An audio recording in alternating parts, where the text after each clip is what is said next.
see the role of the Member of Parliament as a development agent, and that they expect members of Parliament to focus on development, bringing home development projects, roads, hospitals, schools, and what have you. And they expect the Member of Parliament to be at the forefront, to be delivering on that. What is clear is that the MP's Common Fund is woefully inadequate. It cannot deliver the goods, if I'll use that expression. I cited the example of the allocation to me as a Member of Parliament in Northton, just 40,000 cedis a quarter. So for the whole year, you're talking about 160,000 cedis maximum. And that is if there are no delays. You all know that the statutory funds are quite often in arrears. So if you have a situation where 160,000 cities, and yet they expect you to construct roads, you can't construct even half a kilometer of road with that amount of money. It cannot build for the constituency CHIPS compound. It cannot build a 6-unit classroom. So there's very little you can do in terms of real development projects with the common fund that is allocated to the Member of Parliament. So I hold the view that we need to overhaul the entire constitutional architecture we are operating now and opt for strict separation of powers, because Parliament is increasingly becoming weaker and weaker and weaker, and the executive is really getting away with so much. The current constitutional arrangement, the forces of power are just too skewed in favor of the executive. And I think that the entire architecture ought to change so that there will be strict separation of powers and members of Parliament can focus on their legislative functions. That is why I am calling for a second look at this whole concept of the MP's Common Fund. Of course, other colleagues on the panel have argued for an increment rather. The question will be, will the executive really increase? Look at how the executive over the years, successive governments, have struggled to even be on time in terms of honoring their commitments. Consistently, governments have not been able to honor their commitments in good time. There are times that the last quarter of a previous year may come when you are entering the third quarter of an ensuing year. So I think that the time has come when you continue to see research such as this, that it shows that the whole constitutional arrangement ought to be looked at. I mean, of course, some have argued that it's not necessarily a bad thing that MPs are being seen as agents of development.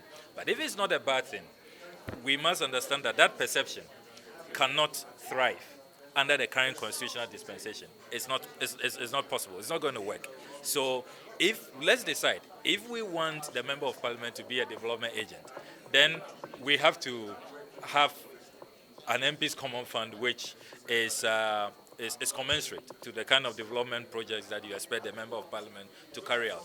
And then you have to also amend the Constitution in terms of what the functions and the role of the Member of Parliament is. But as I've told you, I am inclined to take the view of strict separation where the Member of Parliament focuses on legislative oversight, holding the executive accountable, holding the executive in check, and let us also have the Constitution amended so that members of Parliament can have private members' bills. I think that that's the way to go, so that we will have a more functioning democracy. I argue that a stronger Parliament will deliver better democracy, and everybody will be held in check, so that the principle of checks and balances, as Baron de Montesquieu and others argued, will be achieved. Yes, I think that it made for a very interesting review. It is clear that the researchers are pointing out to a very sophisticated electorate, especially findings like gender no longer being a role. So those who held the notion earlier that our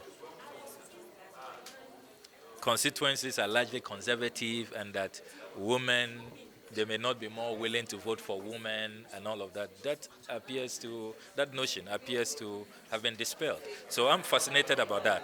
I'm also fascinated in the fact that meetings can play a very key role in selecting a member of parliament, just engaging in community meetings. So the people expect that you come and engage communities, explain issues, as the way to go. And I think that is positive, and it is also commendable.